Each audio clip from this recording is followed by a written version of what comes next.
Assalamualaikum warahmatullahi wabarakatuh. Para pemirsa channel Hidayah Minang, sanak saudara di rantau maupun di kampung. Pada kesempatan kali ini kita akan mencoba memahami silek dari dasar kajiannya, di mana masih banyak generasi muda yang ingin menelusuri, mewarisi berbagai kearifan leluhur, terutama di bidang bela diri. Jadi silek dipahami sebagai ilmu bela diri warisan leluhur Minangkabau.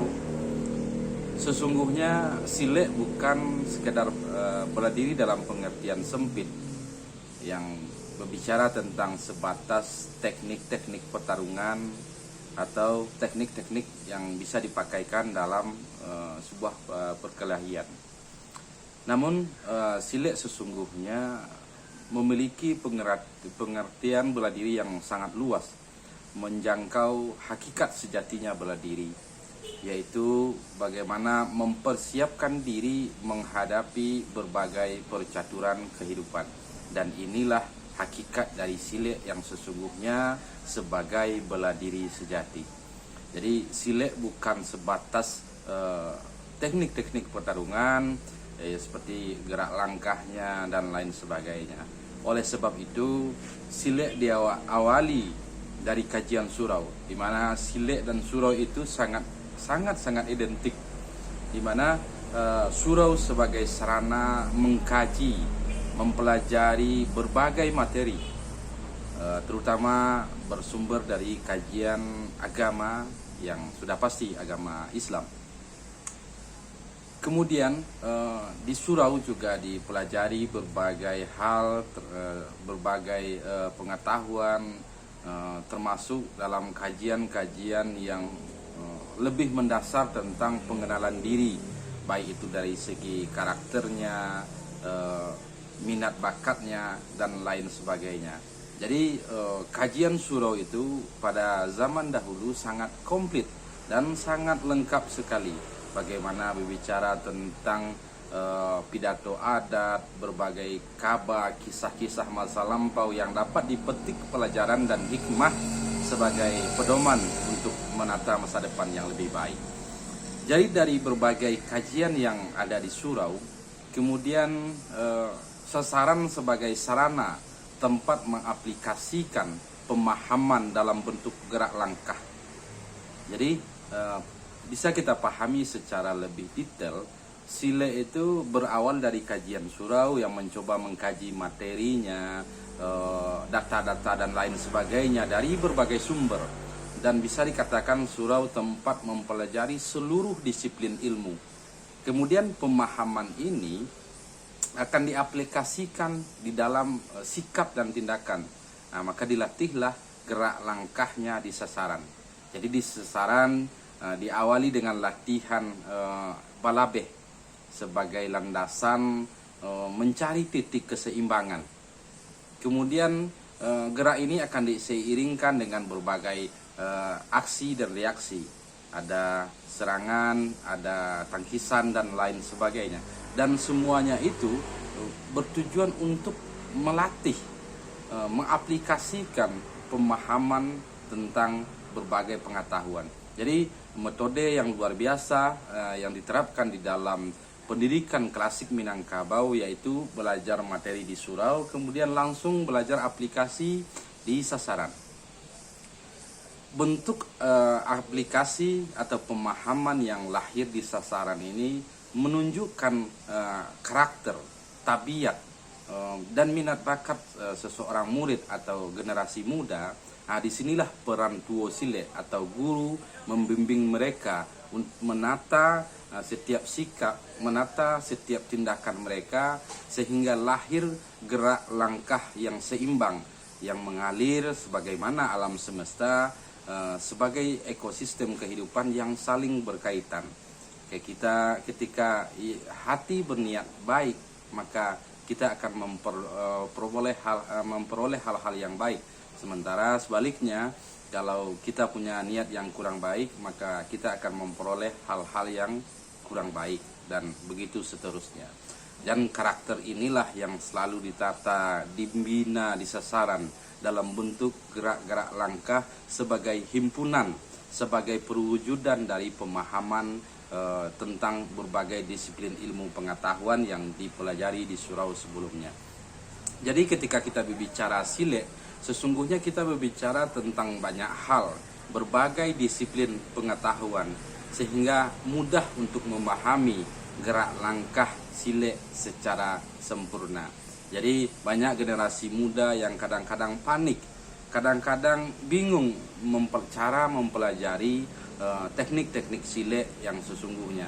Sehingga kebanyakan sekarang hanya ada teknik-teknik sile yang bersifat baku dan kaku.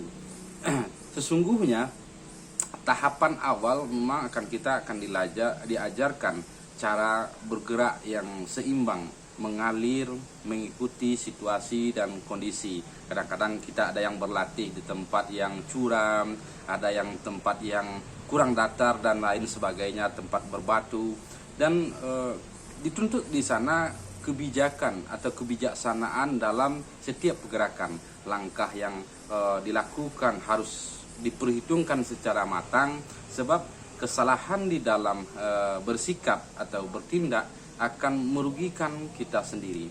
Jadi inilah proses-proses pelatihan di mana penguasaan sile melahirkan para pendekar. Jadi kajiannya sangat mendalam sesungguhnya. Jadi harapannya para generasi muda yang ingin mendalami sile jangan hanya mempelajari sebatas teknik-teknik pertarungan, tapi pahamilah kajian-kajian dan filsafat yang ada di seluruh teknik tersebut. Sebab filsafat merupakan landasan pengetahuan yang dihasilkan oleh leluhur kita, yang diwariskan dalam sebagai wujud pemahaman para leluhur. Jadi filsafat merupakan landasan pengetahuan.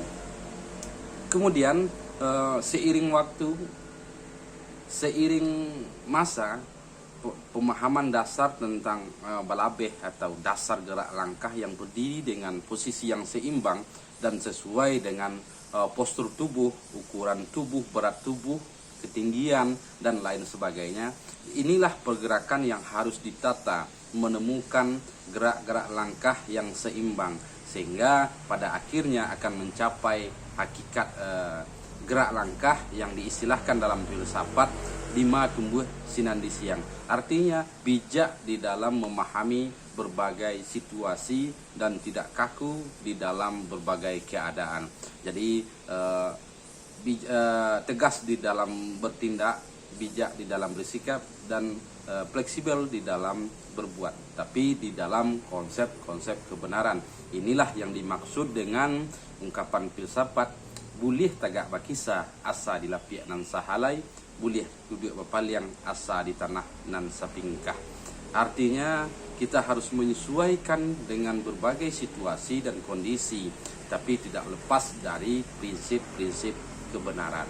Dan inilah landasan sile yang sesungguhnya, sehingga sile itu dibungkus dengan sebuah filsafat, lahirnya silaturahmi, batinnya mengena diri. Artinya secara lahiriah ketika sasaran itu dibuka secara umum atau secara publik, di sini akan terjadi ikatan-ikatan silaturahmi. Yang pertama yang pasti adalah ikatan antara murid dan guru, antara murid sesama murid. Kemudian zaman dahulu kalau seandainya ada sasaran yang dibuka secara umum, secara publik, maka sering orang-orang sekeliling, bahkan ada yang datang dari berbagai nagari sengaja datang bersilaturahmi dan saling berbagi, mencari yang terbaik untuk generasi kedepannya. Jadi semakin kuat silaturahmi yang terjalin. Kemudian secara batinnya mengenal diri. Jadi hakikat diri ini sebenarnya menyimpan kajian yang sangat mendalam, di mana saat ini dapat kita pahami, walau telah majunya pengetahuan, berbagai teknologi telah ditemukan, bahkan orang-orang telah bisa menjangkau angkasa luar terjauh, kemudian laut terdalam. Namun kajian tentang diri sampai hari ini masih banyak yang menjadi misteri. Belum sampai misteri diri ini terungkap sampai 10% oleh para ilmuwan. Berbagai penelitian yang telah dilakukan. Nah, dan inilah yang menjadi landasan kajian Silek yang sesungguhnya.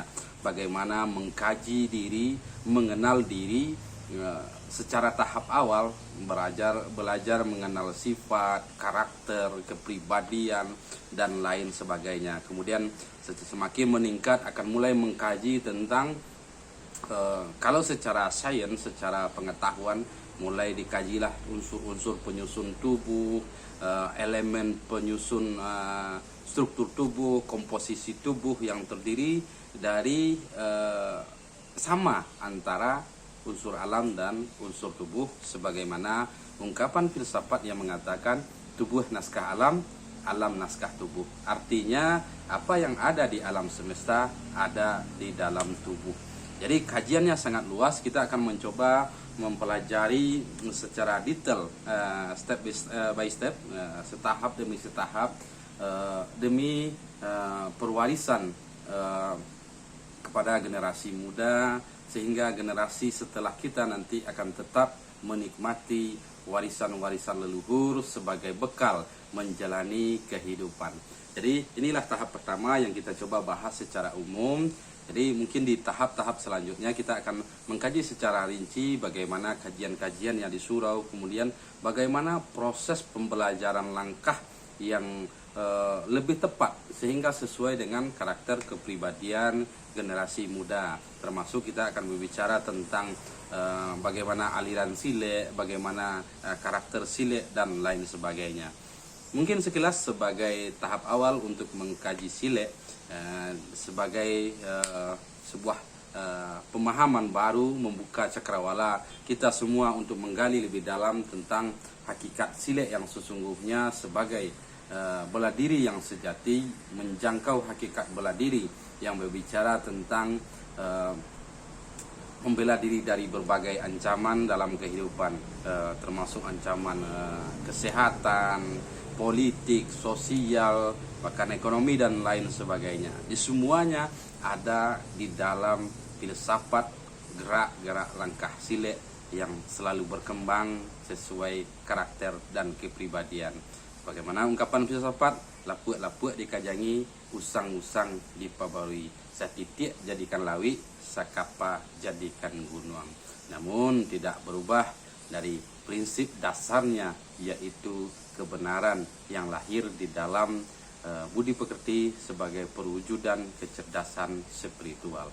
Jadi demikian sekilas, mudah-mudahan tahap awal ini banyak yang dinikmati sehingga kita semangat untuk menggali, mengurai lebih dalam bagaimana hakikat Silek yang sesungguhnya sebagai sejati bela diri. Demikian, Assalamualaikum warahmatullahi wabarakatuh.